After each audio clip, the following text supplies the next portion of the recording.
தேவகி தந்தையே கனிவின் கழிப்பே கழிப்பின் அலையே யோகியை காட்டிய உத்தம ஜோதியே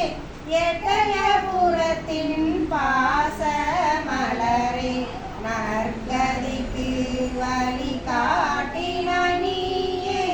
மனதில் உரைத்திடும் எங்கள் அண்ணனே சத்குரு யோகி ராசுரகுமரனை காட்டிய எங்கள் விஜயகுமாரனே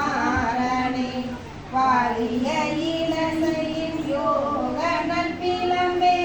வாழிய